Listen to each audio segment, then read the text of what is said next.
Tonight, the race for the White House takes flight. Welcome to the first debate of the 2024 presidential campaign, live at Fiserv Forum in Milwaukee. 8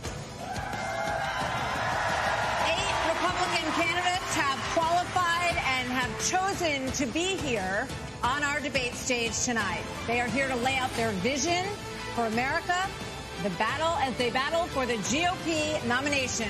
Good evening, everybody. I'm Martha MacCallum. And I'm Bret Baier. This is the very same stage on which the Republican choice for president will accept the party's nomination next summer. The 8 contenders are positioned by the order they sit in the polls, with the highest polling candidates in the middle standing center stage. Florida Governor Ron DeSantis.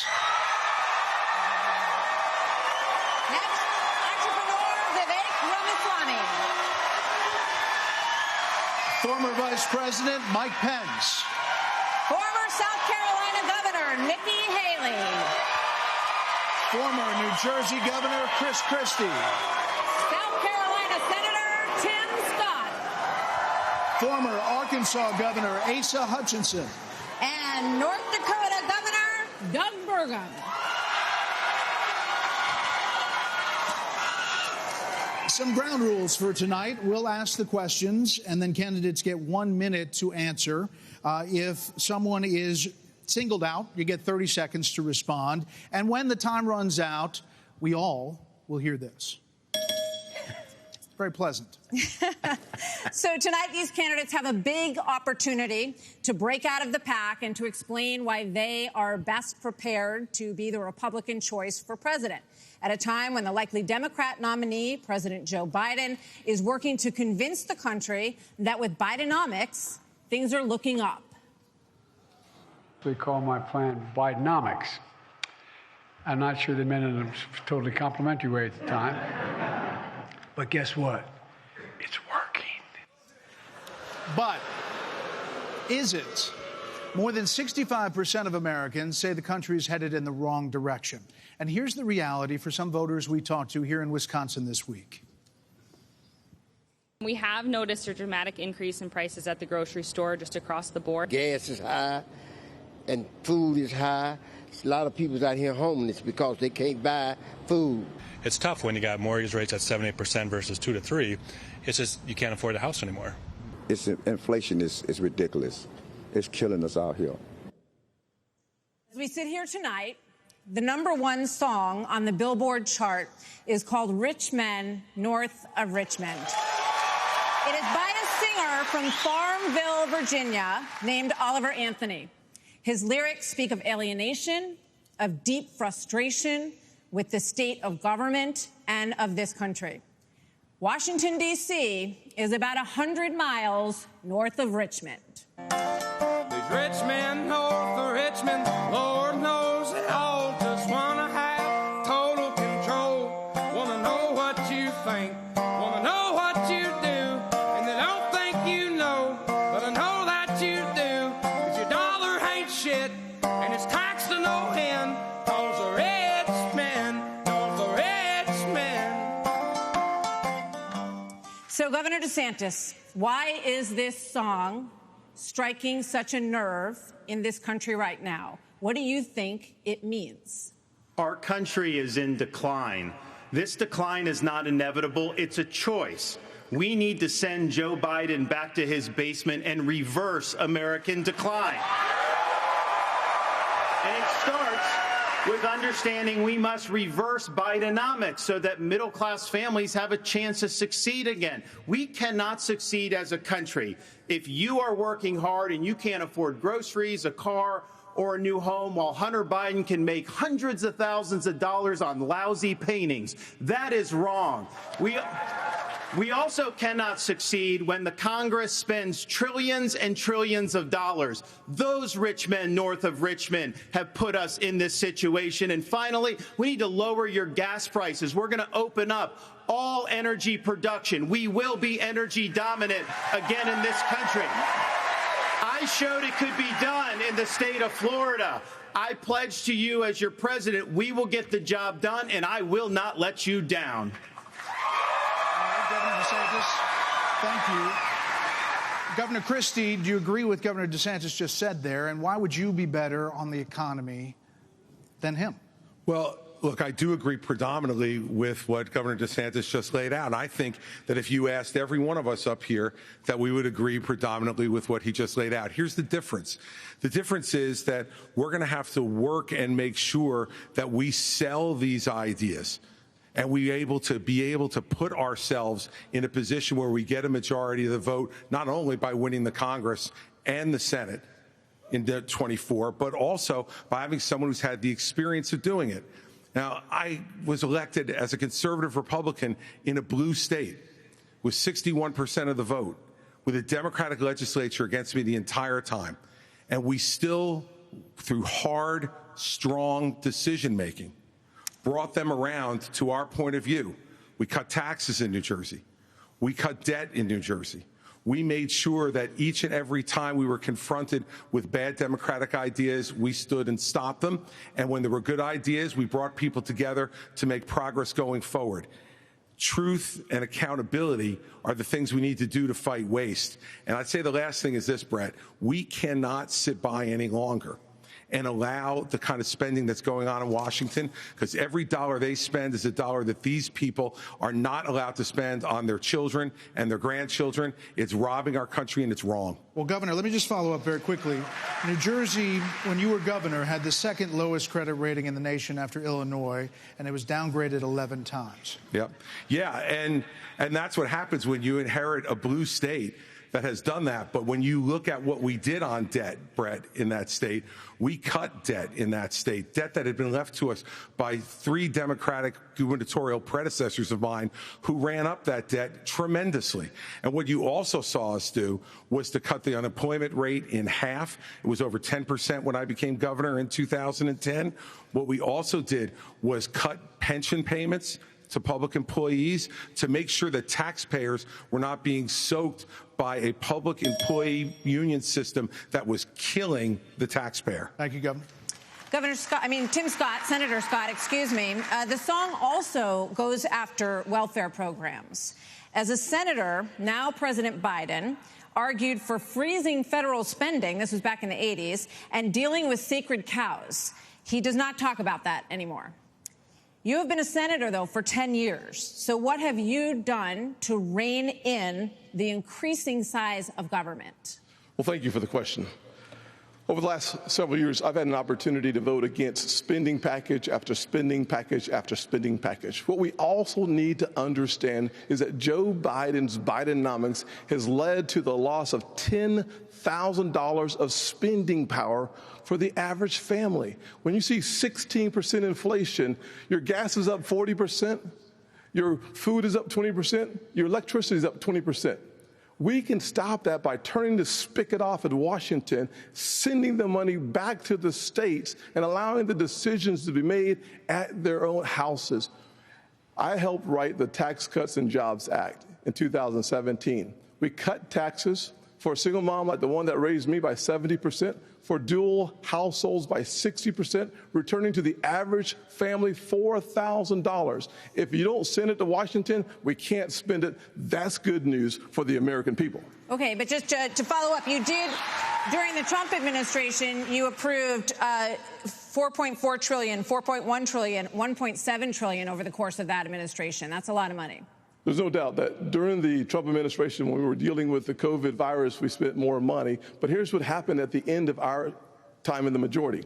We had low unemployment, record low unemployment, 3.5% for the majority of the population, 70-year low for women. African Americans, Hispanics, and Asians had an all-time low, but our inflation was at 2%. Under Joe Biden, we've seen the exact opposite. We've seen inflation explode, which led to 12 Federal Reserve increases that's devastating home buyers today. Mr. Ramaswamy, you're listening to these answers. If I may, hold on one second. Our administration, so I don't know if I get a chance to respond. He didn't mention you specifically, but we'll be with you in a second, Mr. Vice President. Mr. Ramaswamy, listening to all of this, why should voters choose you over more experienced politicians on this stage. You're basically, a blank slate for people. You're 38 years old. You've said that you only voted in 2 presidential elections before this moment, this political race. So first, let me just address a question that is on everybody's mind at home tonight. Who the heck is this skinny guy with a funny last name, and what the heck is he doing in the middle of this debate stage? I'll tell you, I'm not a politician, Bret. You're right about that. I'm an entrepreneur. My parents came to this country with no money 40 years ago. I have gone on to found multi-billion-dollar companies. I did it while marrying my wife, Apurva, raising our 2 sons, following our faith in God. That is the American dream.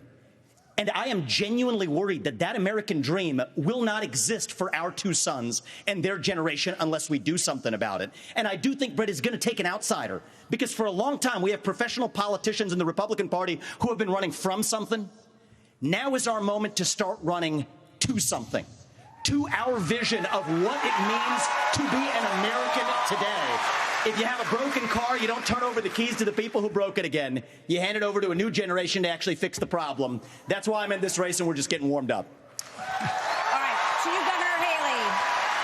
So why are you better positioned to turn around this economy that we've heard all of these voters talking about tonight than Mr. Ramaswamy, who is a successful entrepreneur nationally right now? He's beating you in the polls. Well, I don't care about polls. What I care about the fact is that no one is telling the American people the truth. The truth is that Biden didn't do this to us. Our Republicans did this to us, too. When they passed that $2.2 trillion COVID stimulus bill, they left us with 90 million people on Medicaid, 42 million people on food stamps. No one has told you how to fix it. I'll tell you how to fix it.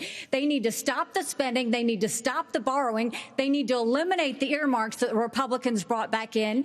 And they need to make sure they understand these are taxpayer dollars. It's not their dollars. And while they're all saying this, you have Ron DeSantis, you've got Tim Scott, you've got Mike Pence. They all voted to raise the debt. And Donald Trump added $8 trillion to our debt. And our kids are never going to forgive us for this. And so at the end of the day, you look at the 2024 budget, Republicans asked for $7.4 billion in earmarks. Democrats asked for $2.8 billion. So you tell me who are the big spenders. I think it's time for an accountant in the White House. Vice President Pence, you were mentioned there. 54% of voters say the cost of groceries is a, quote, major problem for them. Right. You blamed the Biden administration spending for that increase. But as vice president, your administration spent more than any prior, $7.8 trillion added to the national debt, $3.5 trillion of that before COVID. So does that mean that you're part of the spending problem? Well, first off, thanks for the question. Thanks for letting me respond to a reference to our administration's record. I'm incredibly proud of the record of the Trump-Pence administration. I mean, in 4 short years, we rebuilt our military. We revived our economy. We unleashed American energy. And we appointed 3 conservatives to the Supreme Court that gave the American people a new beginning for the right to life. Now, Martha, you asked earlier who's the most best prepared for this job. And I must tell you, with all due respect to all of my friends on the stage, and even to one that's probably looking on, I think unquestionably I am the best prepared, the most tested, the most qualified and proven conservative in this race. I was a leader in the Congress of the United States. I led Indiana, where we balanced budgets and had a AAA bond rating when I was governor. And as vice president of the United States, we spent funding to backfill on the military cuts of the Obama administration, and then we were there in the worst pandemic in 100 years. All that being said, I was the first person in this race to say that we've got to deal with the long-term national debt issues. You got people on this stage that won't even talk about issues like Social Security and Medicare. I mean, Vivek, you recently said a president can't do everything. Well, I got news for you, Vivek. I've been in the hallway. I've been in the West Wing. A president of the United States has to confront every crisis facing America. I will put our nation back on the path to growth and prosperity and restore fiscal responsibility, just as I did in Congress and as governor, Mr. Vice President, and when I was vice president. But, yeah, I mean, hold on. You were named earlier. I'm going to give Vivek first. We'll get to both of you. This isn't that complicated, guys. Unlock American energy. drill, frack, burn coal, embrace nuclear.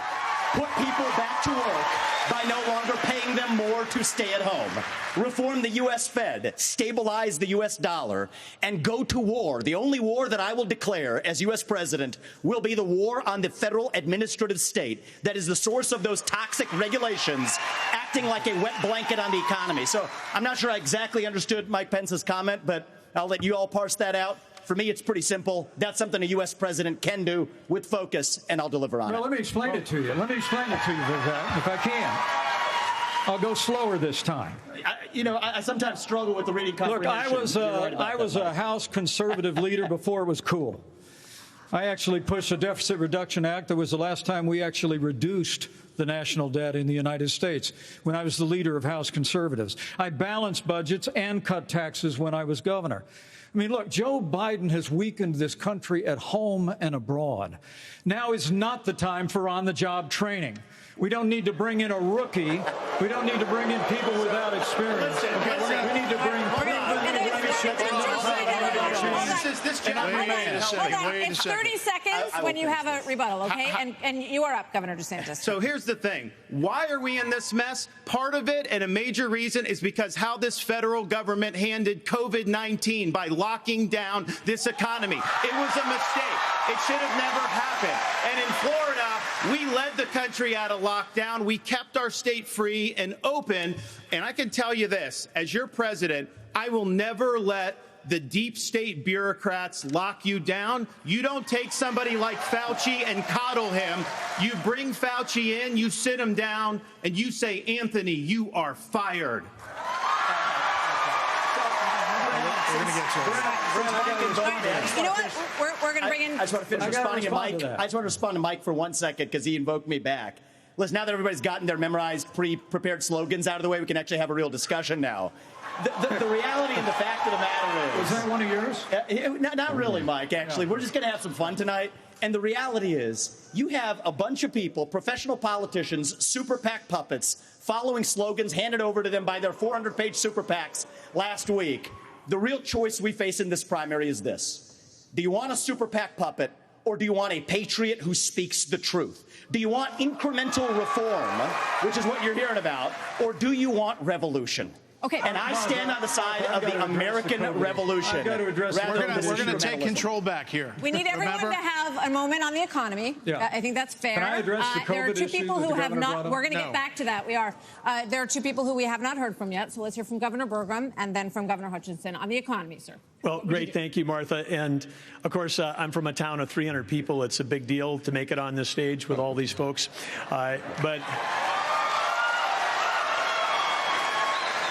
But when they were all wishing me well, and I think I took them a little too literally when they said, go to Milwaukee and break a leg. But I do want to say on this, we're missing something. We can't just talk about the Biden economy because the economy, energy, and national security are all tied together. Of course, we're paying too much for our energy in our state, in our country right now. But part of the reason why is because of the Biden policies on energy. We've got a plan right now, the $1.2 trillion of Green New Deal spending buried in the Inflation Creation Act is something that is just subsidizing China. If we're going to stop buying oil from the Middle East and start buying batteries from China, we're just trading OPEC for Sinopec. And then belatedly, the Biden administration says, no, we're going to put sanctions on Russian oil. Well, we put sanctions on Russian oil. Well, then it's 20% off. Who's buying it? China.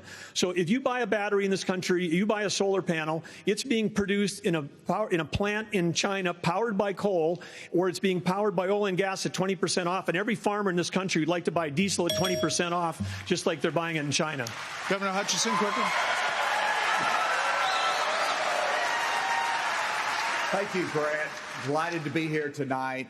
And let me just tell you that I'm a pro-life governor from a conservative state that have a conservative record in which I lowered taxes in Arkansas as governor.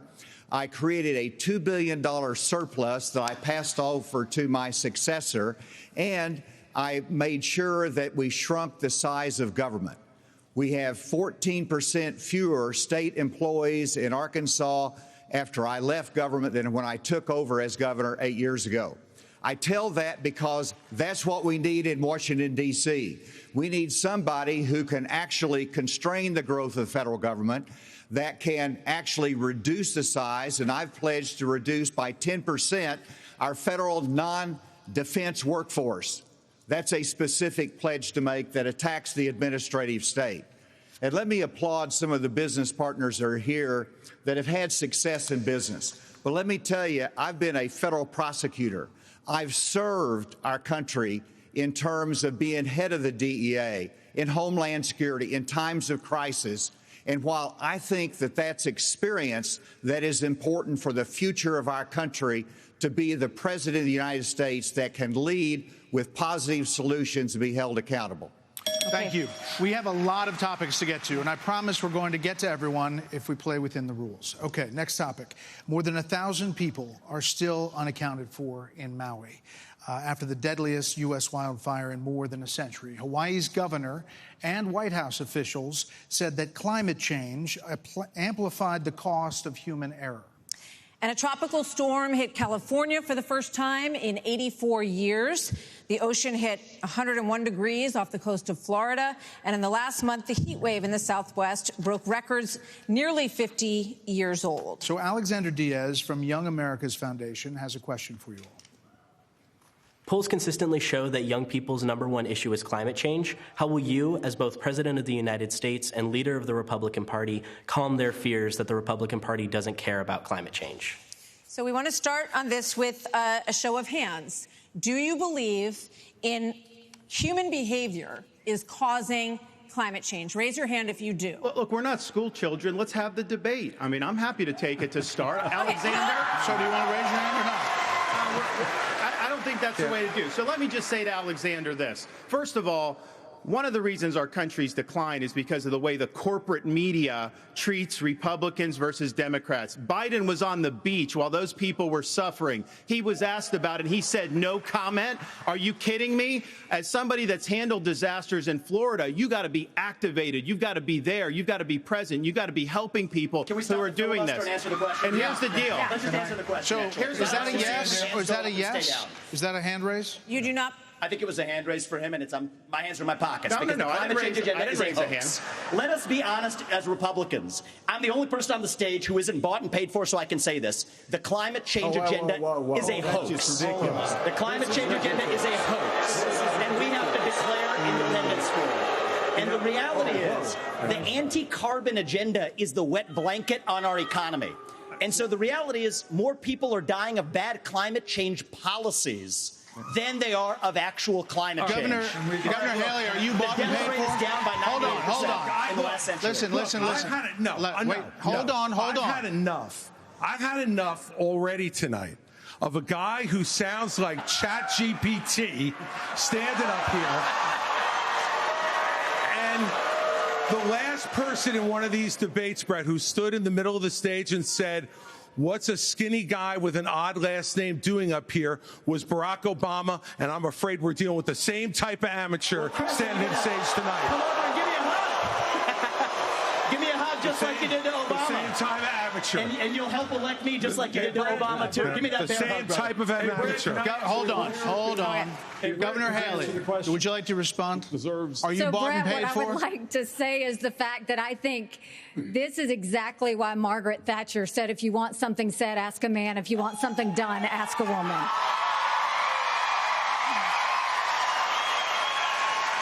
First of all, we do care about clean air, clean water. We want to see that taken care of, but there's a right way to do it. And the right way to do it is, first of all, yes, is climate change real? Yes, it is. But if you want to go and really change the environment, then we need to start telling China and India that they have to lower their emissions. That's where our problem is. And these green subsidies that Biden has put in, all he's done is help China, because he doesn't understand all these electric vehicles that he's done, what that does. Half of the batteries for electric vehicles are made in China. And so that's not helping the environment. You're putting money in China's pocket, and Biden did that. So first of all, I think we need to acknowledge the truth, which is these subsidies are not working. We also need to take on the international world and say, okay, India and China, you've got to stop polluting, and that's when we'll start to deal with Senator Scott, are you bought and paid for? Absolutely. Are you bought and paid for? I'm sorry? Are you bought and paid Absolutely for? not. I mean, here's what the American people deserve is a debate about the issues that affect their lives. Going back and forth, being childish is not helpful to the American people to decide on the next leader of our country. Number one, wait a second. Number two, as a kid who grew up in a single-parent household mired in poverty, I wondered, was the American dream real for kids who were devastated by poverty, devastated by the challenges of life? I came to the conclusion that America can do for anyone what she's done for me if we focus on restoring hope, creating opportunities, and protecting America. If we want the environment to be better, and we all do, the best thing to do is to bring our jobs home from China. If we create 10 million new jobs in my Made in America plan, we will have a better economy and a better environment. Let me tell you why I say that, Bret. America, do it quickly. America has cut. I'm a Southern boy, I talk slow. So America, Another one. That was quick. America has cut our carbon footprint in half in the last 25 years. The places where they are continuing to increase, Africa, 950 million people. India, over 1 billion. China, over 1 billion. Why would we put ourselves at a disadvantage, devastating our own economy? Let's bring our jobs home. We have a lot of different topics to get to. Yeah, we do. We thank you all. Thank you, Senator Scott. So coming up next, the candidates will weigh in on what could be a defining issue in the 2024 campaign. The first Republican debate continues moments away.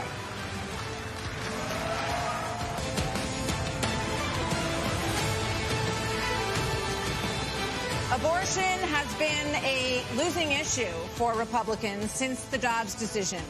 In 6 state referendums, all have upheld abortion rights in this country. And even in red states, there are more swing state referendums that are coming up as we head into the elections as well on this. So, Governor Haley, what do you say to your party and to your state, which today confirmed a 6-week abortion law as well, especially the impact on women suburban voters across this country?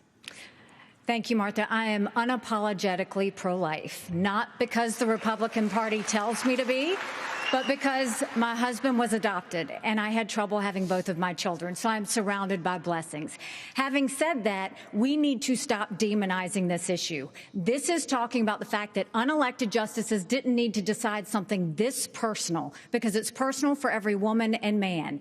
Now it's been put in the hands of the people. That's great. When it comes to a federal ban, let's be honest with the American people and say it will take 60 Senate votes. It will take a majority of the House. So in order to do that, let's find consensus. Can't we all agree that we should ban late-term abortions?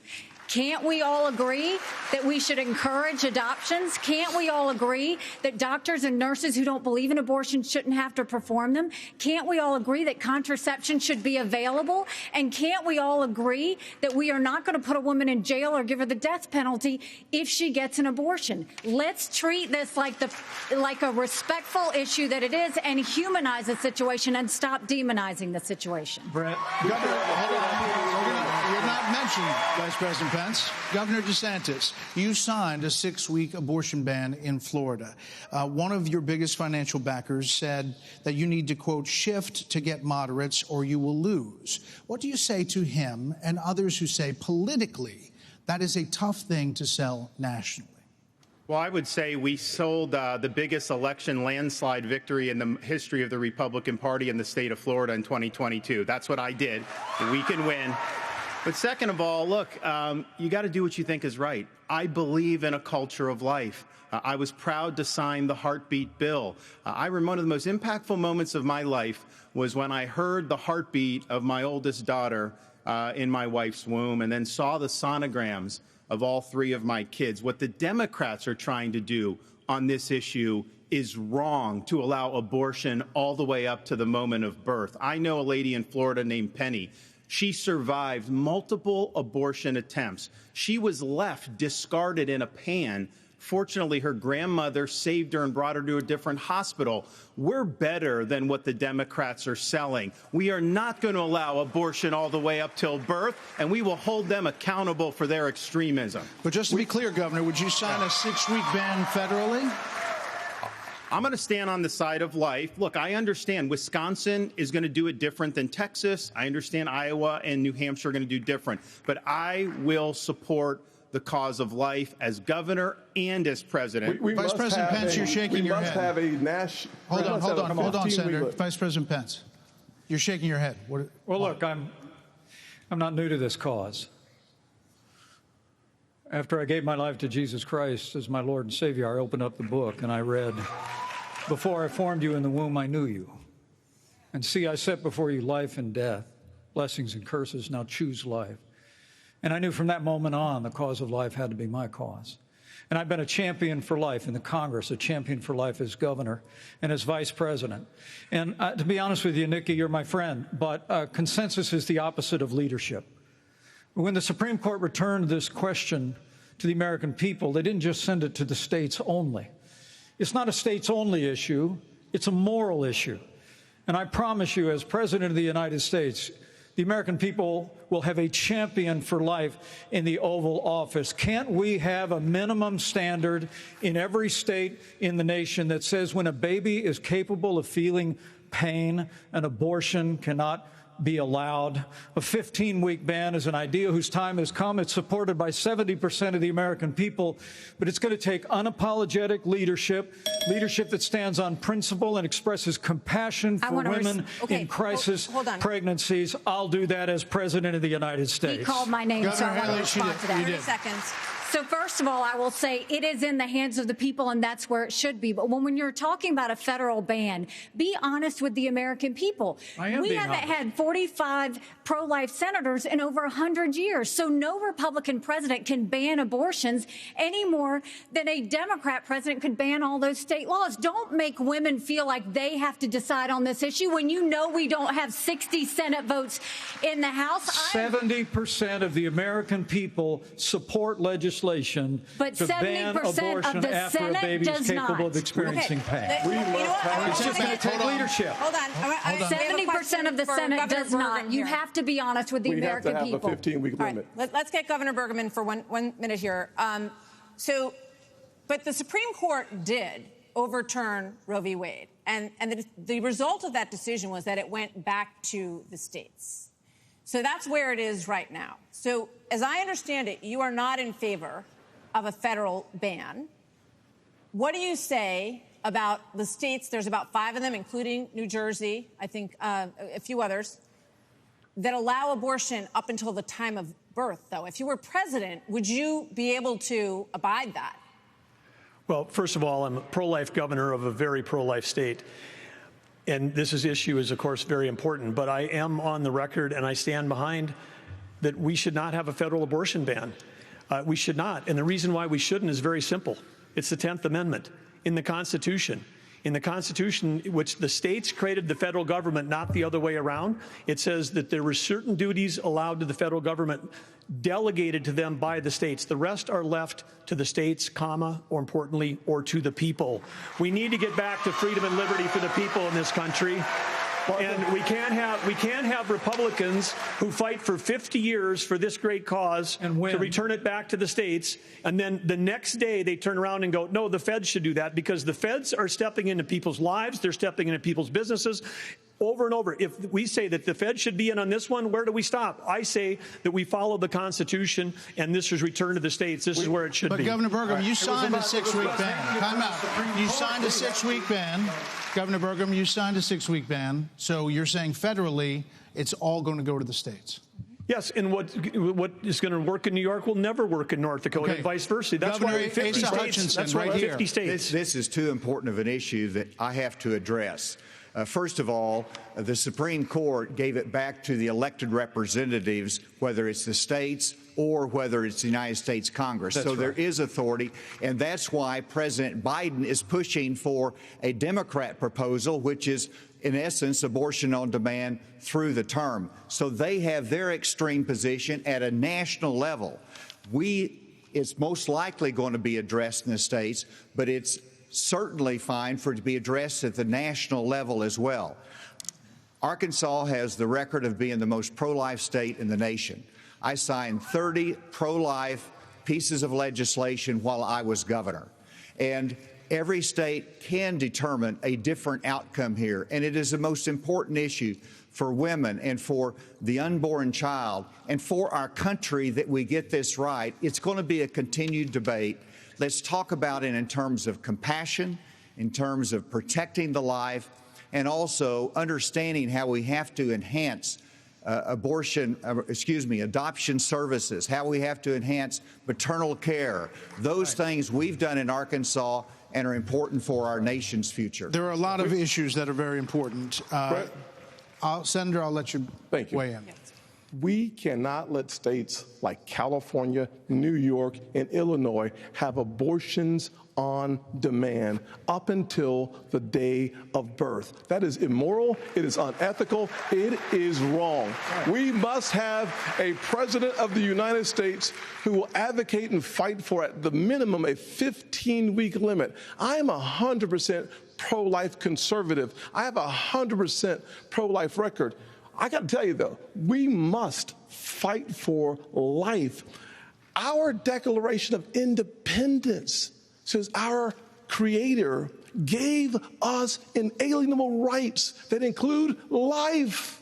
That is a list. That is an issue we must solve. We can't leave it to Illinois. We can't leave it to Minnesota. We can't leave it to Illinois. We must solve that issue with a 15-week limit at a minimum. Brett, I think we're all pro-life, but what I would love is for someone to ask Biden and Kamala Harris, are they for 38 weeks? Are they for 39 weeks? Are they for 40 weeks? Because that's what the media needs to be asking. All right, another issue is America and the crime crisis, the homelessness crisis.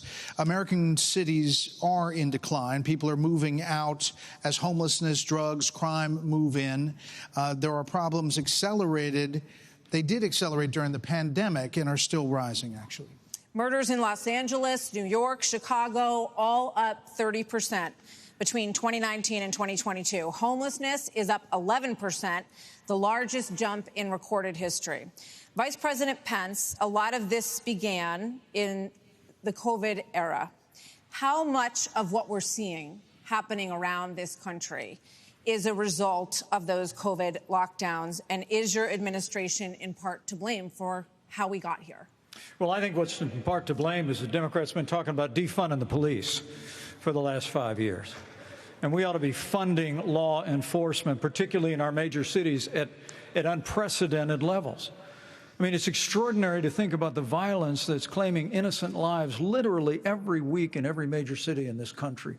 And yet Democrats and liberal prosecutors in major metropolitan areas continue to work out their fanciful agendas, to do bail reform and go easy. What we need is strong commitment to law enforcement. We need leadership in Washington, D.C. that'll marshal the resources of the states, marshal the resources of the American people. But let me also say it's about opportunity. I mean, a lot of people don't know that those Trump-Pence tax cuts that we got signed into law go away at the end of 2025 if we don't have a Republican president and a Republican House and a Republican Senate.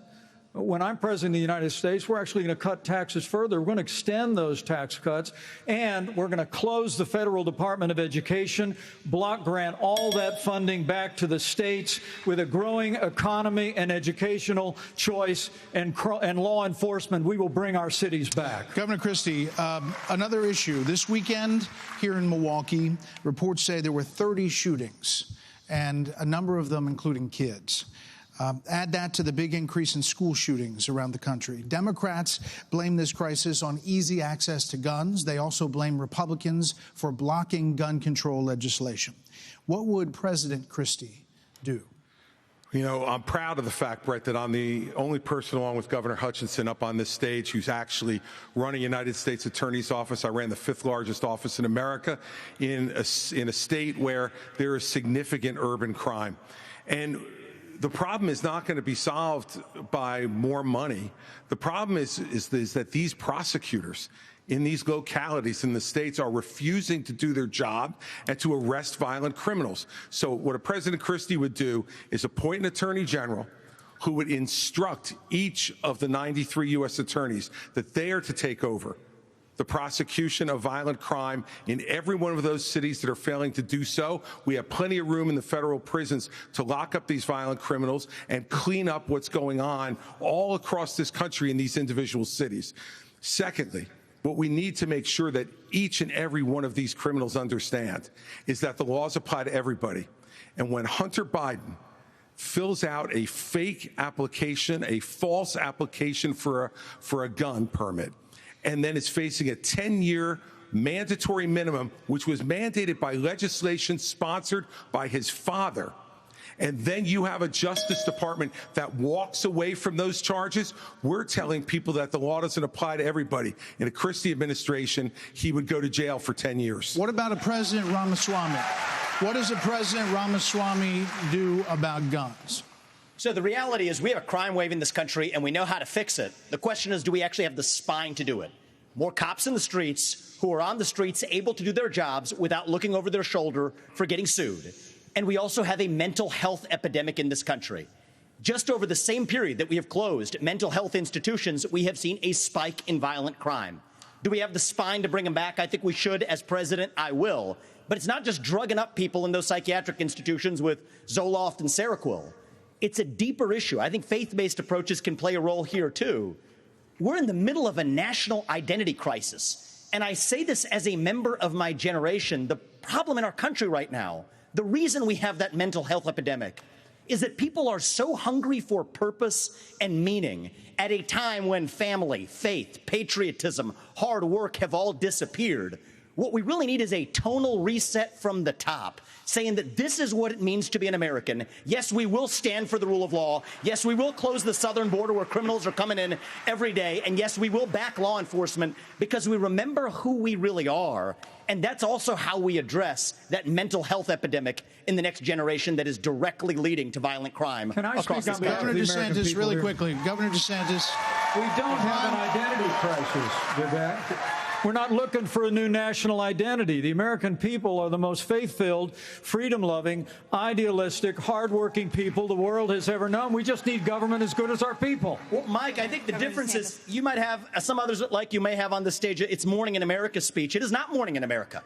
We live in a dark moment, and we have to confront the fact that we're in an internal, sort of cold cultural civil war. And we have to recognize the American people with the failed government in Washington, D.C.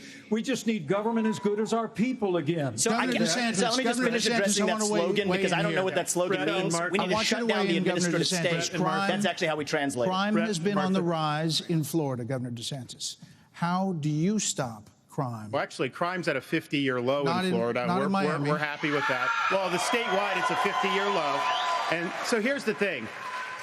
These hollowed-out cities, this is a symptom of America's decline. And one of the biggest reasons is because you have George Soros funding these radical left-wing district attorneys. They get into office and they say they're not going to prosecute crimes they disagree with. The inmates start running the asylum. There's one guy in this entire country that's ever done anything about that. Me. When we had two of these district attorneys in Florida elected with Soros funding who said they wouldn't do their job, I removed them from their posts. They are gone. And as president, we are going to go after all of these people because they are hurting the quality of life and they are victimizing innocent people in every corner of this country. And it will stop when I get into office. Okay. One more here before the break, Governor Bergen. Bret and Martha, I just thought it was interesting. You asked your question about the problems we're having in big cities. Nobody ever asked the question of what about the crime wave in small towns? Because in a small town, neighbors help neighbors. People understand each other. If a farmer gets sick, everybody comes together and helps them get the crop off. There's accountability. There's transparency. One thing that I think this country could use is somebody in the White House that understands small town values, because that's our road back to get this country on track again. Governor Hutchinson.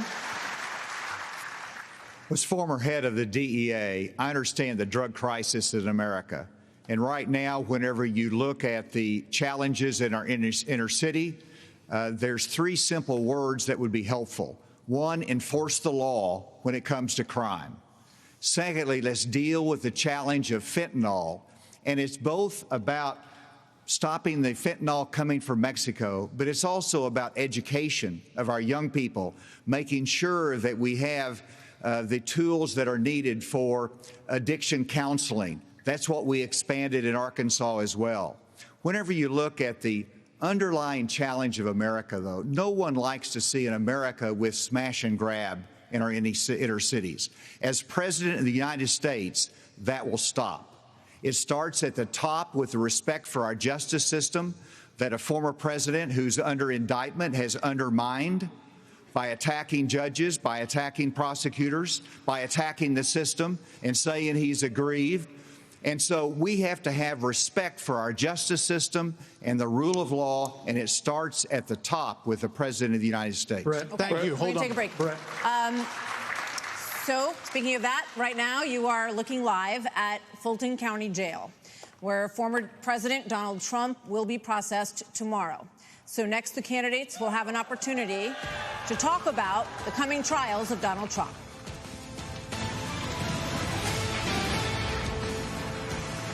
Well, we have a lot to get to in this second hour of this GOP primary debate. Policy discussions the Americans want to hear you all on. China, Ukraine, immigration, education. But we are going to take a brief moment and talk about the elephant not in the room. Former President Trump has been indicted in 4 different states on 91 counts. He will be processed tomorrow in Georgia at the Fulton County Jail for charges relating to the 2020 election loss. You all signed a pledge to support the eventual Republican nominee. If former President Trump is convicted in a court of law, would you still support him as your party's choice? Please raise your hand if you would.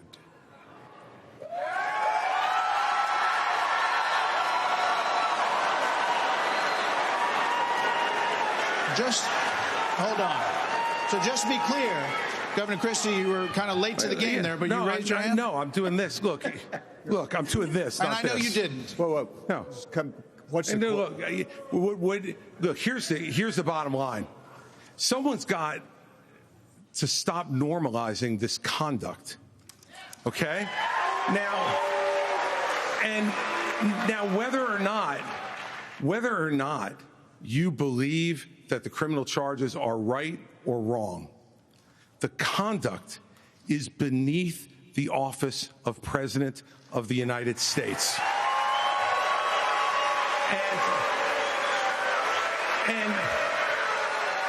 And you know, this is the great thing about this country. Booing is allowed, but it doesn't change the truth. It doesn't change the truth. Mr. Ramaswamy, you raised your hand supporting.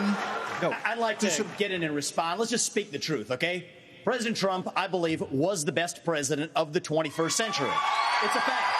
And Chris Christie, honest to God, your claim that Donald Trump is motivated by vengeance and grievance would be a lot more credible if your entire campaign were not based on vengeance and grievance against one man.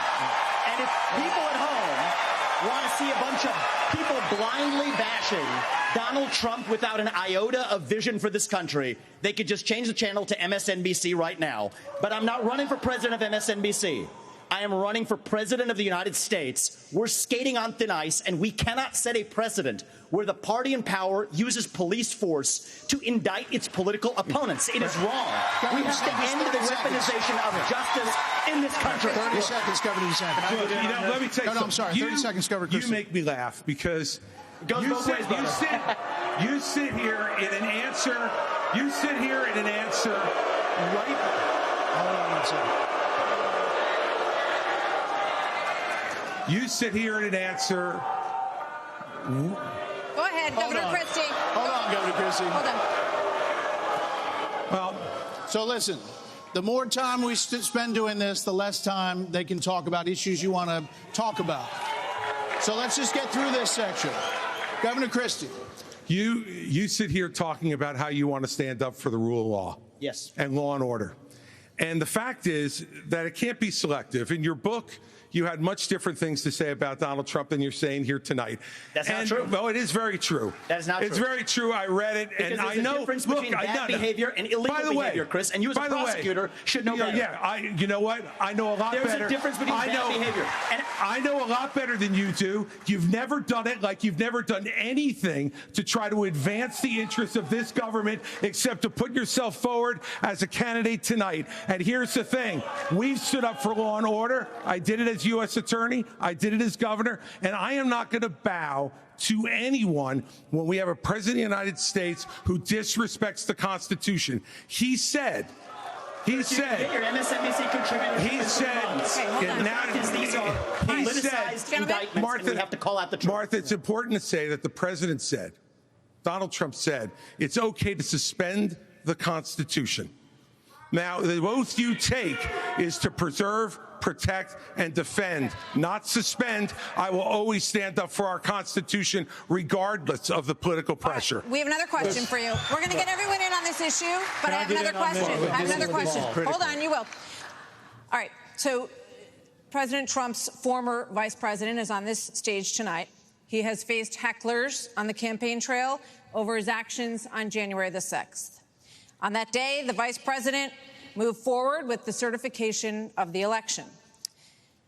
So do you believe that Mike Pence did the right thing, Senator Scott? Do you believe he did the right thing? Absolutely. He did the right thing. Number one. Number two, we should be asking ourselves a bigger question about the weaponization of the Department of Justice. When I'm president, the first thing I'll do is fire Merrick Garland. Second thing I'll do, fire Christopher Wray, because we need Lady Justice to wear a blindfold. Without that, no one has confidence in our justice system. 17% of Republicans have confidence in our Department of Justice. Here's why. We keep seeing not only the weaponization of the Department of Justice against political opponents, but also against parents who show up at school board meetings. They're called, under this DOJ, they're called domestic terrorists. Firing Christopher Wray, but that's not shut down the FBI. Actually have the courage to get it right. Mr. Armstrong, let me finish my comments. Yes. Not only that, in addition to that, we see the SWAT team show up at pro-life activist homes with guns drawn because this DOJ uses their power, uses their authority, not just against political opponents, but against conservatives and conservative causes. It is time for a change in America, and I will bring that change to the greatest nation on God's green earth. We have an important But Governor question DeSantis, do you believe that Mike Pence did the right thing on January 6th? So here's what we need to do. We need to end the weaponization of these federal agents. But that's not I the will question. do that. That's not the question. I know, but here's the thing. You can answer the this question. election is not about January 6th of 2021. It's about January 20th of 2025, when the next president is going to take office. I know what the Democrats would like to do. They want to talk about all these other issues, but we've got to focus on your future. We've got to focus on reversing the decline of our country. Right. I learned in the military, I was assigned with U.S. Navy SEALs in Iraq, that you focus on the mission above all else. You can't get distracted. So Republicans, we've got to look forward, and we've got to make sure that we're bringing the message that can win in November 2021. Did not answer the question. Vice President Pence, what do you think, Vice President? Is to support and defend the Constitution of the United States. I think the American people deserve to know whether everyone on this stage agrees that I kept my oath to the Constitution that day. There's no more important duty. So answer the question. I've answered this before. So yes. Why are we? Mike did his duty. I got no beef with him. But here's the thing: is this what we're going to be focusing on going forward? The rehashing of this? I'll tell you, Governor the DeSantis, Democrats would love that, and they will win if we let them get away with it. I'm not letting Biden hang out in the basement this time. We're going to run him ragged around this country, and we're going to hold him accountable. Let me just say, Governor DeSantis, we spent an hour talking about policy. Former President Trump is beating you by 30, 40 points in many polls. So it is a factor in the GOP primary. Governor Hutchinson, you did not raise your hand. I did not raise my hand because there's an important issue we as a party have to face. And over a year ago, I said that Donald Trump was morally disqualified from being president again as a result of what happened on January 6th. More people are understanding the importance of that, including conservative legal scholars who says he may be disqualified under the 14th Amendment from being president again as a result of the insurrection. This is something that could disqualify him under our rules and under the Constitution. And so, obviously, I'm not going to support somebody who's been convicted of a serious felony or who is disqualified under our Constitution, and that's consistent with RNC rules. And I hope everybody would agree with me. We're going to get to a lot more time. We're going to move on. No, we're going to. Martha, can I answer the question? Can I get in on that? Okay, I'd like to answer. I've already been in on it, Vice President Pence. All right, I'd like to answer the question you asked and not give a pre-canned speech. Mike Pence stood for the Constitution, and he deserves not grudging credit. He deserves our thanks as Americans for putting his oath of office and the Constitution of the United States before personal, political, and unfair pressure. And the argument that we need to have in this party before we can move on to the issues that Ron talked about is we have to dispense with the person who said that we need to suspend the Constitution to put forward his political career. Mike Pence said no, and he deserves credit for it. Okay. Governor Haley, we haven't heard from you on this. Do you agree? Do you agree that Vice President Pence did the right thing that day or not? I do think that Vice President Pence did the right thing, and I do think that we need to give him credit for that. But what I will also tell you is, look, I mean, when it comes to whether President Trump should serve or not, I trust the American people. Let them vote. Let them decide. But what they will tell you is that it is time for a new generational conservative leader. We have to look at the fact that 3/4 of Americans don't want a rematch between Trump and Biden. And we have to face the fact that Trump is the most disliked politician in America. We can't win a general election that way. Governor Burgum? Governor Burgum? It's Governor Burgum opportunity. Happy to answer the question. Mike Pence did the right thing on January 6th. But I want to say, you started off the top of this hour saying we're going to talk about China, Ukraine, education. We are. China is the number one threat to our country. And every minute that these 8 candidates spend talking about the past instead about the future is time that is just you know who loves it? Biden loves it, but China loves it when we're talking about the past. Okay. As promised, we were going to spend a few questions on it, let people say what they wanted to say. And now, indeed, we are moving on to the subject. The U.S. has committed nearly 77. Can I speak on this issue? I was kind of involved. You answered on this. You did say answer something. Yeah. We thought you were done, but you no, please. I wasn't done. Well, Mike, why don't you say this? Join me in making a commitment that on day one you would pardon Donald Trump. I'm the only candidate on the stage who had the courage to actually say it. That is how we move our nation forward. I don't know and why turn the page forward. That's exactly Trump right. will be convicted of these crimes. You should be able to make a commitment. The same justice system that was this corrupt. Here's the difference between you and me. Yeah, I'm not a professional politician. That's the difference. Who can answer a question? I've actually given pardons when I was governor of the state of Indiana. It usually follows a finding of guilt and contrition by the individual that's been convicted. So, look, if I'm president of the United States, we'll give fair consideration to any pardon request. But if I may, you know, it's not about looking back at January 2021. It's about January 20th, 2017. I put my left hand on Ronald Reagan's Bible. I raised my right hand. And I took an oath to support and defend the Constitution of the United States. And it ended with a prayer, so help me God. It was a promise that I made to the American people, but I also made it to my Heavenly Father. Every day for 4 years, I sought to keep that oath. And everyone on this stage needs to make it clear whether or not they'll do the same if they earn this job and the confidence of the American people. Now, look, I've made it clear. I had hoped that the issues surrounding the 2020 election and the controversies around January 6th had not come to this, had not come to criminal proceedings. I would rather they had been resolved by the American people and the American people alone. But no one's above the law, And President Trump is entitled to the presumption of innocence that every American is entitled to, and we will make sure and extend that to him.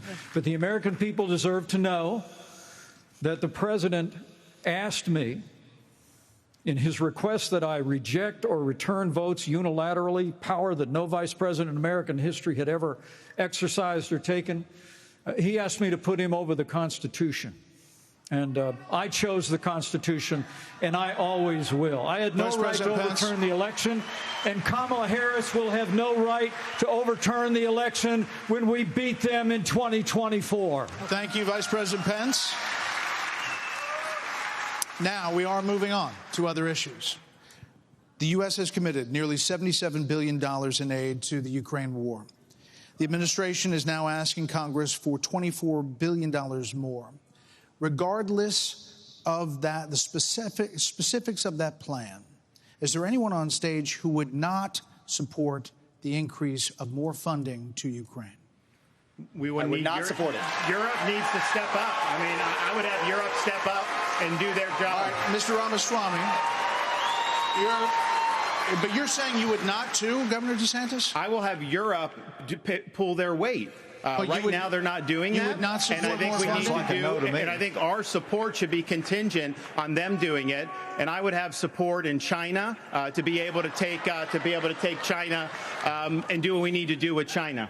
Mr. Ramaswamy, you would not support an increase of funding to Ukraine? I would not. And I think that this is disastrous, that we are protecting against an invasion across somebody else's border when we should use those same military resources to prevent across the invasion of our own southern border here in the United States of America. We are driving Russia further into China's hands. The Russia-China alliance is the single greatest threat we face. And I find it offensive that we have professional politicians on the stage that will make a pilgrimage to Kyiv, to their Pope, Zelensky, without doing the same thing for people in Maui or the south side of Chicago or Kensington. I think that we have to put the interests of Americans first, secure our own border instead of somebody else's. And the reality is, this is also how we project strength by making America strong at home. All right, we heard the names. Governor Christie first. All right, look. I did go to Ukraine, and I went to Ukraine because I wanted to see for myself what Vladimir Putin's army was doing to the free Ukrainian people.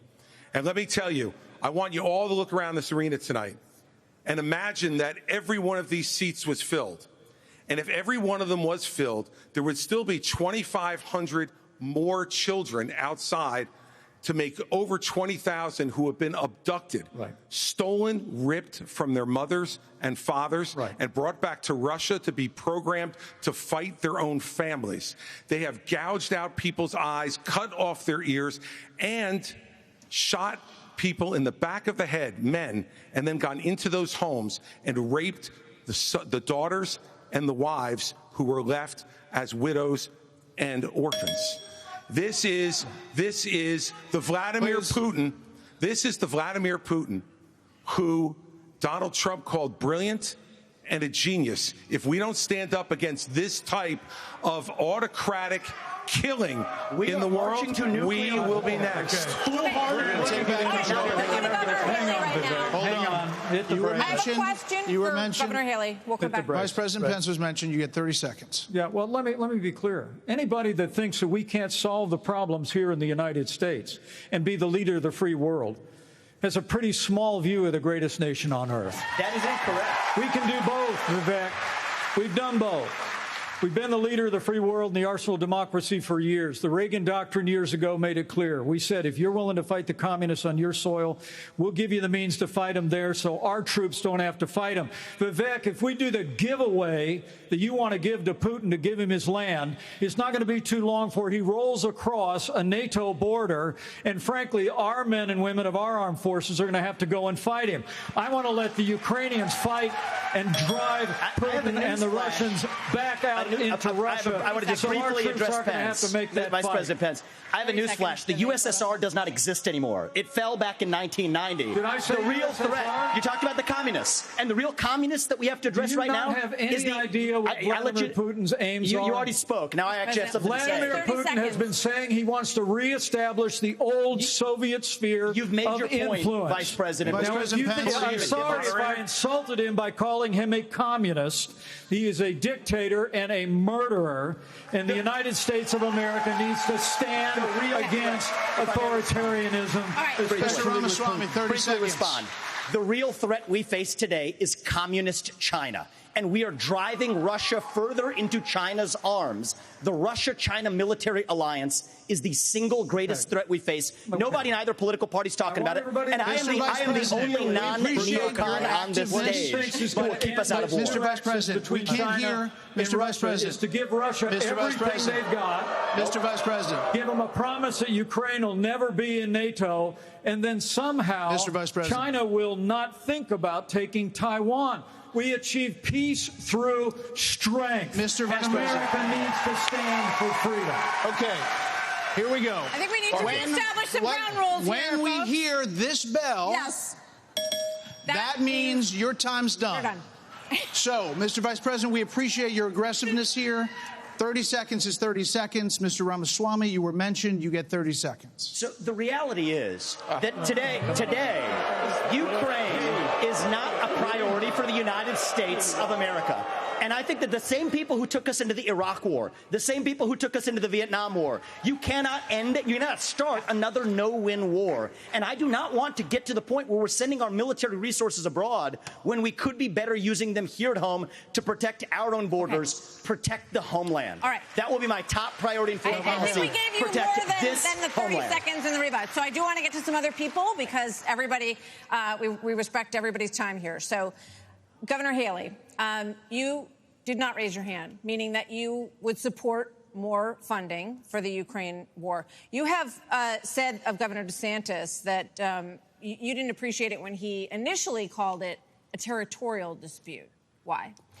First of all, the American president needs to have moral clarity. They need to know the difference between right and wrong. They need to know the difference between good and evil. Right. When you look at the situation with Russia and Ukraine, here you have a pro-American country that was invaded by a thug. So when you want to talk about what has been given to Ukraine, less than 3.5% of our defense budget has been given to Ukraine. If you look at the percentages per GDP, 11 of the European countries have given more than the U.S. But what's really important is go back to when China and Russia held hands, shook hands before the Olympics, and named themselves unlimited partners. A win for Russia is a win for China. We have to know that. Ukraine is the first line of defense for us. And the problem that Vivek doesn't understand is he wants to hand Ukraine to Russia. He wants to let China eat Taiwan. He wants to go and stop funding Israel. You don't do that to friends. What you do instead is you have the backs of your friends. Ukraine is the front line of defense. Putin has said once Russia takes Ukraine, Poland and the Baltics are next. That's a world war. We're trying to prevent war. Look at what Putin did today. He killed Prigozhin. When I was at the UN, the Russian ambassador suddenly died. This guy is a murderer, and you are choosing a murderer over a pro-American country. First of all, Mr. Ramaswamy, you have 30 seconds. Mr. DeSantis, Nikki, I wish you well in your future career on the boards of Lockheed and Raytheon. I'm not on the boards of Lockheed and Raytheon. And Boeing came off of it, but you've been pushing this lie. You've been pushing this lie all week, Nikki. You want to go and defund Israel? You want to okay, let me address that. I'm glad you brought that up. I'm going to address each of those right now. This is the false lies of a professional politician. There you have it. Your watch, so the reality is, America less safe. You have no foreign policy experience, and it shows. And you know what? The foreign policy experience that you all have shows in the pointless wars we've gotten into. I have to address that. So our relationship with Israel will never be stronger than by the end of my first term. But it's not a client relationship. It is a friendship. And you know what friends do? Friends help each other stand on their own 2 feet. So I will lead Abraham Accords 2.0. I will partner with Israel to make sure Iran never is nuclear armed. But you know what I love about Israel? And I've been there probably in the last 10 years more than most people on this stage. You know what I love about them? I love their border policies. I love their tough on crime policies. I love that they have a national identity and an iron dome to protect their homeland. And so, yes, I want to learn from the friends that we're supporting. And what puzzles me is, I want to learn from those and apply those to protect our homeland, Nikki. Israel that is the needs answer. America. America needs Israel. Okay, Governor DeSantis, you were mentioned in the territorial dispute. Not only... no, it's not a territorial dispute either. As President of the United States, your first obligation is to defend our country and its people. And that means... you're sending all this money, but you're not doing what we need to do to secure our own border. We have tens of thousands of people who are being killed because, well, we're not handling both. And so I am going to declare it a national emergency. I'm not going to send troops to Ukraine, but I am going to send them to our southern border. When these drug pushers are bringing fentanyl across the border, that's going to be the last thing they do. We're going to use force, and we're going to leave them stone cold dead. We're actually going to move on to China. We're going to talk about China. Okay. Governor Burgum, China has the biggest navy in the world, the biggest army in the world. Now they have warships off the coast of Alaska. They are threatening Taiwan. In coming years, China will have 1,500 nuclear warheads, it's believed. The U.S. just arrested 2 sailors accused of spying for China within our military. So the question is, how would you deter China as a president, Burgum? Well, this is the number one issue we're facing. And, of course, we haven't been talking about it, and we act like that letting Russia win in the Ukraine is like a gimme as opposed to a gift to China. Russia has become China's gas station. But how would we do it? The Biden administration is a complete fail. China imports 10 million barrels of oil a day, more than any other country in the world. They do not even have all the food they need to feed everybody in that country, so they don't have energy security or food security. But the Biden administration sends Blinken, Yellen over there. They're over there. They don't even bring up energy because they're too busy trying to kill the U.S. energy here.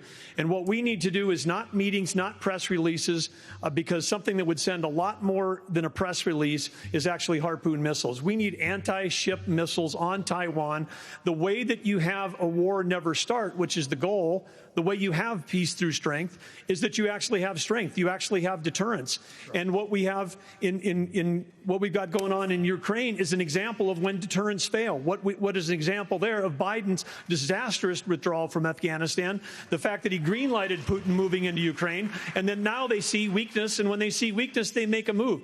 And we have to be strong, and we have to be strong both in Ukraine, and we can solve the southern border. Absolutely, we can do that, because guess what? There's only 19,855 authorized people for the Border Patrol, but they're not all staff because the Biden administration doesn't enforce law enforcement. But Biden administration wanted to put 87,000 people in the IRS as opposed to giving the money and the support we need to our own Border Patrol.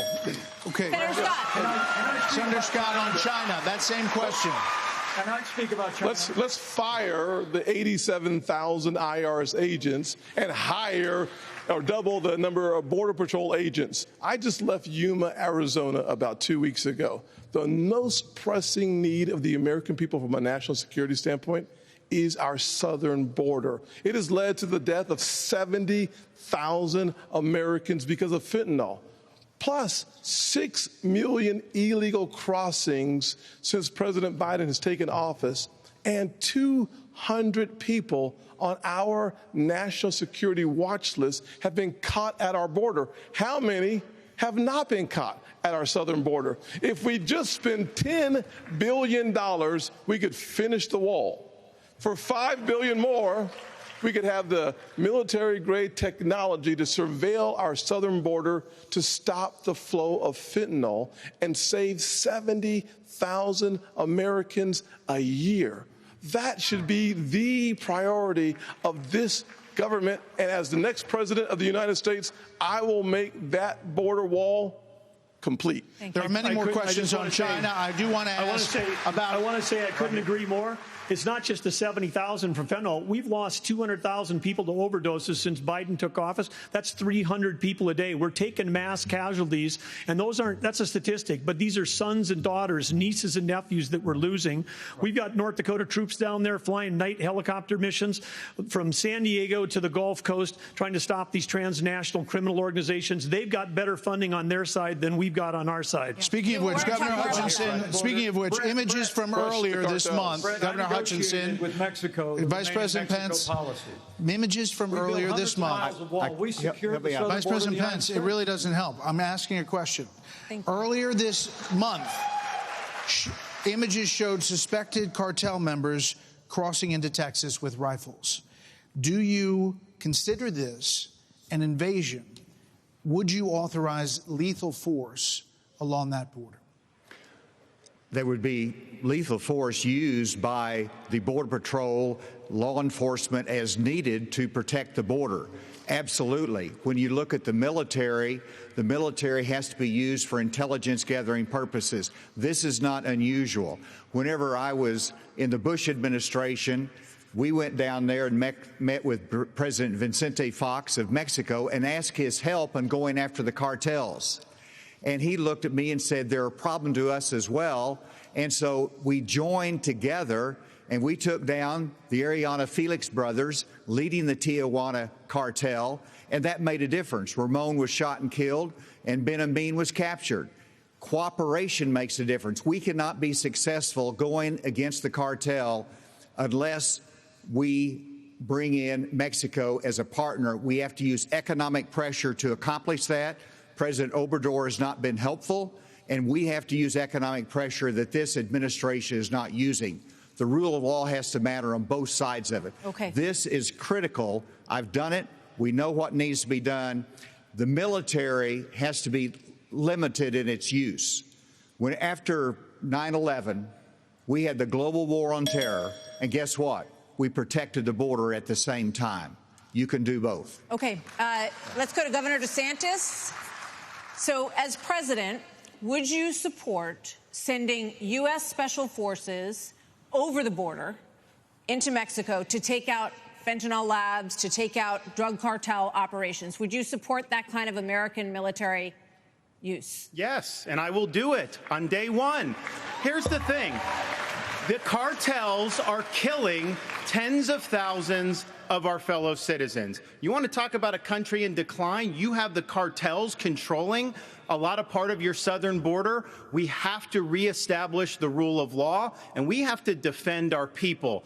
The President of the United States has got to use all available powers as Commander-in-Chief to protect our country and to protect the people. So when they're coming across, yes, we're going to use lethal force. Yes, we reserve the right to operate. How many more tens of thousands are we going to let to die? I am sick. I've met angel moms throughout this country. I met a lady in Texas named Tracy, and her son took one Percocet that was laced with fentanyl, immediately died. That is happening all across this country because of the poison that they are bringing in. So as president, would I use force? Would I treat them as foreign terrorist organizations? You're darn right I would. You know, Vice President Pence, why would you be better at this issue than Governor DeSantis? Governor DeSantis on the campaign trail refers to your administration as not finishing the wall. Right. Look, we secured the southern border of the United States of America and reduced illegal immigration and asylum abuse by 90%. When Joe Biden took over, he threw open the southern border of the United States, and the wave of humanity, the wave of fentanyl that's been eloquently described here is a wave of human tragedy across this country. But Martha, you began this evening talking about who is best prepared to be the next president of the United States.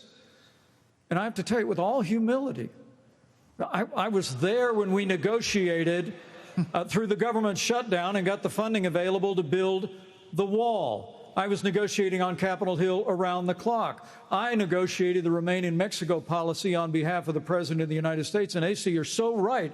It's because we used economic pressure to bring the Mexicans to the table, and they allowed us to have people wait in Mexico while they applied for asylum. It ended asylum abuse overnight. We got the Mexicans to deploy their National Guard to their southern border and to our southern border as never before. And I want to promise you, as President of the United States of America, I will engage Mexico the exact same way, and we will partner with the Mexican military, and we will hunt down and destroy the cartels that are claiming lives in the United States of America. Okay, thank you. Another issue that is related to this is that almost 7 million migrants have crossed this border, our southern border, during the Biden administration. So, Governor Christie, what would you do about the 7 million who are here? How would you handle them? What would you do? Look, Martha, the first thing we need to do is to stop any more from coming. That's the first thing we need to do. Then the next thing we need to do with the folks that are here is to, again, as we've talked about all night tonight, we have to have law and order in this country. We have to enforce the law. And what that means is to make sure that people who come here illegally are not rewarded for being here illegally. We have so many wonderful people from around the world who are waiting in line, following the law to try to come here and pursue the American dream. And those people are waiting and waiting and waiting because we haven't dealt with the problem of the folks who are here. We have to have them detained. We have to make sure that they are not rewarded for having broken the law. And one last thing on this fentanyl issue. With China, we can't take our eye off of that ball. Right. Yes, it's important that we secure the border. Very important, as I just said. But China is sending these chemicals to these drug cartels for them to create the fentanyl that is killing hundreds of thousands of our citizens. The Chinese are engaging in an act of war against us, killing our citizens. We better make that priority one in our conversations with China and to try to straighten that relationship out, because if we don't, we're going to lose more and more of our citizens. I just want to clarify, would you send those people back? Of course. You'd have to. We have a lot of issues that Americans care about. Next up, we're going to talk about the crisis in education, as millions of American children are not proficient in reading or math. After this.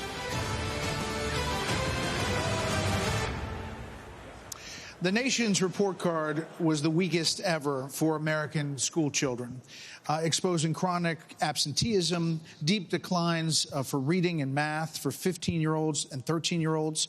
Governor DeSantis, you would eliminate, you said, the Department of Education. But as president, would you still have a responsibility to fix this crisis as we see it? Absolutely. The decline in education is one of the major reasons why our country is in decline. We need education in this country, not indoctrination in this country. And in Florida, we stood up for what was right. First, we had schools open during COVID, and a lot of the problems that we've seen are because these lockdown states lock their kids out of school for a year, year and a half. That was wrong. We stood up. I took a lot of fire for that. I was pilloried by the media, but I stood for our kids. And as president, I'll stand for you and your kids as well. But we have to make sure that what our schools are doing is focusing on solid academics. In Florida, we eliminated critical race theory from our K-12 schools. We eliminated gender ideology from our K-12 schools. And we have elevated the importance of American civics in teaching our kids about the Constitution and the Bill of Rights. As president, I'm going to lead an effort to increase civic understanding and knowledge of our Constitution. We cannot be graduating students that don't have any foundation in what it means to be an American. Mr. Ramaswamy, Mr. Ramaswamy, hold on, Senator Scott. You've said that the Department of Education, the FBI, the ATF, the Nuclear Regulatory Commission, the IRS, the Department of Commerce, many of these should not exist. That's correct. So to the education question, how would you deal with the crisis? So look, we have a crisis of achievement. Let's shut down the head of the snake, the Department of Education. Take that $80 billion, put it in the hands of parents across this country. This is the civil rights issue of our time. Allow any parent to choose where they send their kids to school. End the teachers' unions at the local level to allow public schools to compete. And then revive our national identity where every high school senior should have to pass the same civics test that, frankly, every immigrant, including my mother, had to pass in order to become a citizen of this country. And the fact of the matter is, look, there's a part of education policy that also rests with the family. I didn't grow up in money, but you know the word privilege gets used a lot? Well, you know what? I did have the ultimate privilege of 2 parents in the house with a focus on educational achievement. And I want every kid to enjoy that. So part of the problem is we also have a federal government that pays single women more not to have a man in the house than to have a man in the house, contributing to an epidemic of fatherlessness. And I think that goes hand in glove with the education crisis as well, because we have to remember education starts with the family, and the nuclear family is the greatest form of governance known to mankind. Okay. So, Governor Burgum, Governor Haley has said that biological boys playing in girls' sports is the women's issue of our time. You said that even though you signed a ban on this in North Dakota, that there hadn't been one instance where it was actually needed. Are you saying that you think that too much is made of this issue? No, I'm saying in North Dakota we made a priority of protecting women's sports, and we've done that in our state. But I would absolutely do that. But I do think when we start talking about education and we think that we're going to have a federal government one-size-fits-all, we're just completely losing track of the fact that education differs by states. Some school districts are doing a fantastic job, some less so. But the idea that every school district, state, and every teacher is somehow indoctrinating people is just false. You know, when I was building a company from scratch, you know, with small town kids, and we went, you know, grew up in a town of 300, but we built a global company in 132 countries with over 100,000 customers. We listened to those customers. We spent time with them. We talked to them. We did that. And as governor, well, education is one of the biggest part of a state budget. So as a governor, I shadow a student. The night before I find out the student finds out, I'm going to go to every class with them. I don't sit and lecture school districts how to do it. I go and see the experience. And there's a lot of things that have to change. But what needs to change in education is it's innovation. We're doing it the same way we did it 50 years ago with innovation, not regulation. I would get rid of the Department of Education. I would give block grants to schools, but I'd give them on merit based on who's doing the most innovative. I just got done holding the 7th annual Governor's Conference on Innovation Education. You should see what the people are doing when you cut loose the red tape, get the burden off their back. They care. Teachers in this country, the vast majority of them care about those kids. They're working in low-paying jobs, and they're fighting for those kids and their families. Governor Haley, you said that this is the women's issue of our time. First, I'll tell you, as you know, as a parent, the one thing you want is for your child to have a better life than you did. And we can talk about all of these things, and there's a lot of crazy woke things happening in schools, but we've got to get these kids reading. If a child can't read by 3rd grade, they're 4 times less likely to graduate high school.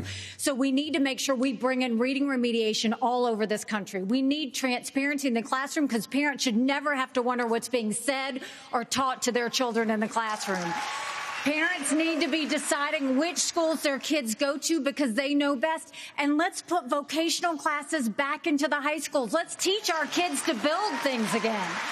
When we do that and we allow that innovation, that's when it'll get back. And yes, I will always say I'm going to fight for girls all day long because strong girls become strong women become strong leaders, and biological boys don't belong in the locker rooms of any of our girls. Another point on education. We're going to start the lightning round, and the first question is going to go to you, Vice President. So this is a lightning round of questions, 30-second answers, please. President Biden will be 82 years old on Inauguration Day. Nearly 70% of Americans say that he is too old to serve. Should presidents have to pass a mental and physical test in order to serve, Vice President Pence? Well, it might be a good idea to have everybody in Washington, D.C. pass a mental and but 30 seconds, no. The American people can make those judgments. But let me say, I'm running for president of the United States because we don't need a president who's too old, and we don't need a president who's too young. We need a president who's been there. We need a president who knows how Congress works, how the White House works, how states work. And on this education issue, Martha, I was fighting against No Child Left Behind when Republicans were doubling the Department of Education. I'll also shut down the Federal Department of Education. And when I was governor, we doubled the size of the largest school choice program in America. And we'll give school choice to every family in America when I'm in the White House. This is a lightning round, Mr. Ramaswamy. I think you were mentioned there. You're 38. You're the youngest on the stage. You've said, and you just said, you want a civics test or public service for those under 25 to be able to vote. So the question is, do you want a mental acuity test for presidents over 75? I believe in the people of this country to tell the difference between somebody who's an automaton and somebody who's actually a thinking agent in the White House, which we don't have in there today. And I will tell you, I want to address Vice President Pence's comment. I think we do need somebody of a different generation to lead this nation forward. Look at the way I've run this campaign. Going to the south side of Chicago, to Kensington, in the middle of Philadelphia, where traditional Republican candidates don't go. We have an opportunity to build a multi-ethnic working-class majority to deliver a landslide, and I think I'm the only candidate in this race, young or old, black or white, to bring all of those voters along to deliver a Reagan 1980 revolution. We're going to do it in 2024. Same question to you, Governor. Never voted in a presidential election until 2020. I will answer that. I will answer that. 30 seconds. 30-second quick answer. You guys need to get control of this debate. Everybody's going to get a chance. Listen, we're getting control of the debate. This is a lightning round, not rolling thunder. Governor Hutchinson, you have 30 seconds on the same question. On education, first of all, look at Arkansas. We have to compete with China. I built computer science education. We led the nation in computer science education, going from 1,100 students to 23,000 students taking it. This is how you compete with China. As President of the United States, I will make sure we go from 51% of our schools offering computer science to every school in rural areas and urban areas offering computer science for the benefit of our kids, and we can compete with China in terms of technology. Thank you, sir. This is going to go to this is coming to you. We're trying to do a quick round of different topics here. So, Senator Scott, faith is on decline in this country. You talked about it a little bit before tonight. So, is there a role for a president of the United States in changing that? What would you do to change that? Well, our nation was founded upon the Judeo-Christian values that has made this the greatest nation on God's green earth. I'm a big believer in Ephesians 3:20 that God is able to do exceedingly abundantly above all that we ask or imagine. Our responsibility should be to model the behavior we want others to follow. On education, the only way we change education in this nation is to break the backs of the teachers' unions. They are standing in the doorhouse of our kids, locking them into failing schools and locking them out of the greatest future they could have. As President, Governor DeSantis, would you support some mandatory military service for all Americans? I think it should be voluntary. I'm somebody that volunteered to serve, inspired by September 11th, and I deployed to Iraq alongside U.S. Navy SEALs in places like Fallujah, Ramadi. And it's something that I think has taught me, you know, when you go in that type of environment, anything you have, your personal agenda, you check it at the door.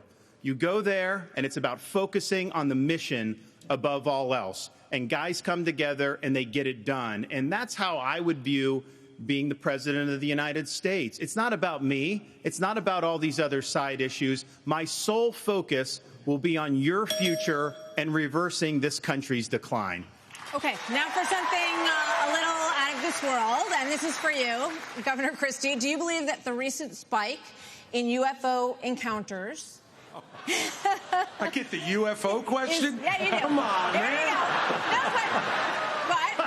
But, okay, we've been hearing a lot of testimony in Congress, and people are taking this a lot more seriously, and we're hearing that, you know, there are things going on that people aren't aware of. So, if you were president, Governor Christie, would you level with the American people about what the government knows about these possible encounters? Martha, and especially coming from a woman from New Jersey, I think it's horrible that just because I'm from New Jersey, you asked me about unidentified flying objects and Martians. We're different, but we're not that different. Look, of course, the job of the President of the United States is to level with the American people about everything. The job of the President of the United States is to stand for truth. The job of the President of the United States is to be a role model for our children and our grandchildren. And so whether it was UFOs or this problem of education, and Tim's right, by the way, and I started this in 2010 by going right after the teachers' unions in New Jersey and drove them down to an all-time low popularity rating because they were putting themselves before our kids. That is the biggest threat to our country, not UFOs. Okay.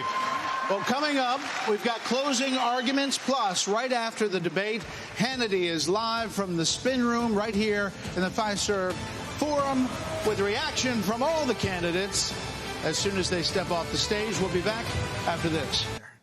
20 years ago, 70% of American adults said they were extremely proud to be an American. That number has now plummeted to just 39%.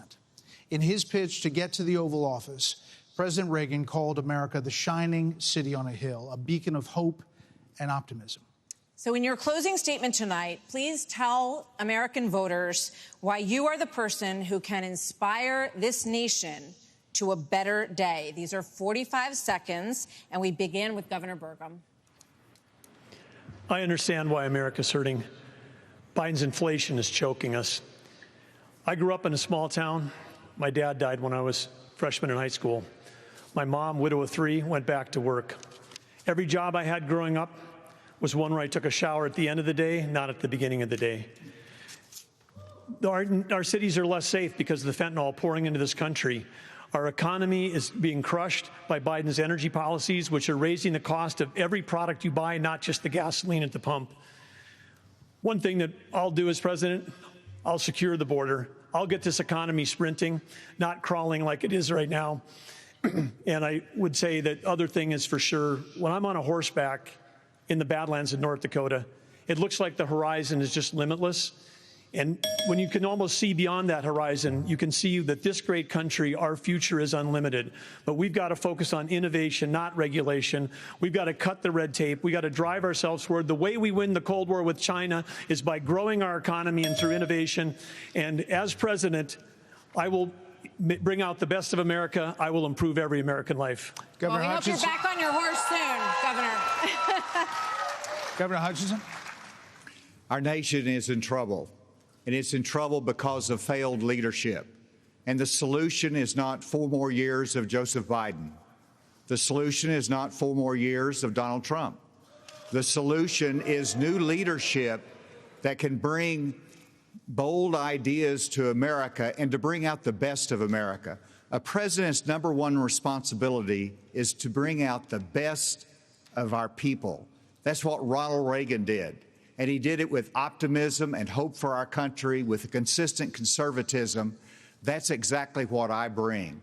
As president, I'll bring out the best of America in terms of individual responsibility, building our economy, in terms of securing our border, enforcing the rule of law. I'll bring out the best of America in terms of our national character, our faith, and our hope for the future. Join in this fight, asa2024.com. Thank you. Senator Scott. Thank you. I was a disillusioned young man growing up in a single-parent household, mired in poverty. I wondered if the American dream was real for a kid like me. I can stand before you today and say the dream is alive, it is well, and it is healthy. I had the good fortune of a mom who worked 16-hour days, making sure we have food on our tables. She taught me that if you're able-bodied in America, you work. If you take out a loan, you pay it back. If you commit a violent crime, you go to jail. And if God made you a man, you play sports against men. I'm Tim Scott. I'm asking you for your vote. And if you're in Iowa, I'm asking you to caucus for me. You can go to votetimscott.com for more information or to make a contribution. Governor Christie. Thank you, Bret. Thank you, Martha. Look, everybody on this stage wants to be the next president of the United States. And the only way that's going to happen is if we beat Joe Biden. I'm the only one on this stage who's ever beaten a Democratic incumbent in an election. I did it in a deep blue state, being outspent 3-1. Beating a Democratic incumbent is not easy. The last Democratic incumbent president who was defeated was Jimmy Carter. And he was defeated by a conservative governor from a blue state who knew how to get results, who stood for the truth, who cared about accountability, and stood strong and hard against waste. Those are the very things that I did in my 8 years as governor of New Jersey, and it's exactly what I'll do as president of the United States. Believe me, the Democrats want some other nominee who's never beaten the Democratic incumbent. I'm the one who can win this race, and if you give me the chance, I will restore our country by winning it. Thank you. Governor Haley. Several weeks ago, I dropped my husband, Michael, a combat veteran from Afghanistan, off at 4 a.m. for another year-long deployment. I watched him and 230 soldiers pick up their 2 duffel bags of belongings to go to a country they had never been, all in the name of protecting America. If they are willing to protect us from there, we should be willing to fight for America here. I will beat Joe Biden, and he knows that. I will strengthen our economy, and we'll bring this inflation down. We will put transparency in the classroom. We will secure our borders. We will have the backs of our law enforcement, and we will make sure we have a strong national security. And once again, we will make sure we have an America that is strong and proud. We have a country to save. Join us. Go to NikkiHaley.com, and let's get it done. Vice President Pence. Thank you, Brad and Martha, for this evening. It's an honor to be here. Joe Biden has weakened America at home and abroad. The disastrous withdrawal from Afghanistan, their war on energy, runaway spending that launched the worst inflation in 40 years, a crisis at our southern border, an assault on our values and liberties, and the American people have had enough. But I know we can bring it back. But different times call for different leadership. The Republican Party owes the American people a choice. Proven leadership at the national level that knows how to move a conservative agenda forward. We proved in the Trump-Pence years you can turn this country around faster than you can imagine. And I have faith we will again. Because I have faith in the American people. The good, decent, hardworking, faith-filled, idealistic people of this country. And I have faith that God is not done with America yet. And if we will renew our faith in one another and renew our faith in Him who has ever guided this nation since we arrived on these wilderness shores, I know the best days for the greatest nation on earth are yet to come. Thank you. Mr. Ramaswamy. I was born in 1985, and I grew up into a generation where we were taught to celebrate our diversity and our differences so much that we forgot all of the ways we are really just the same as Americans, bound by a common set of ideals that set this nation into motion in 1776. And this is our moment to revive those common ideals. God is real. There are 2 genders. Fossil fuels are a requirement for human prosperity. Reverse racism is racism. An open border is not a border. Parents determine the education of their children. The nuclear family is the greatest form of governance known to man. Capitalism lifts us up from poverty. There are 3 branches of government, not 4. And the U.S. Constitution, it is the strongest guarantor of freedom in human history. That is what won us the American Revolution. That is what will win us the revolution of 2024. Thanks for letting me introduce myself tonight. Thank you. Governor DeSantis.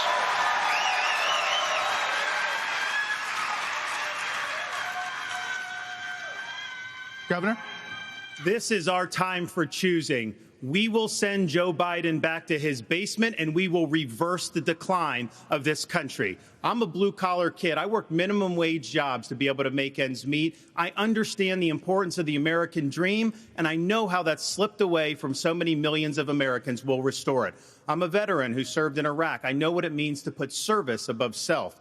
I'm also a dad and a husband to 6'5" and 3-year-old. I understand the importance of protecting parents' rights and the well-being of our children. In Florida, we showed it could be done. I made promises, and I delivered on all of those promises. 2024 is make or break. We're not getting a mulligan, no excuses. I will get the job done, and as your president, I will not let you down. God bless you all. Well, we want to say thank you Thank you to all the candidates on the stage tonight, and thank you to Milwaukee. Thank you, everybody. We will see you on the campaign trail, from debates to primaries to the general election and the conventions before that. Thanks for joining us.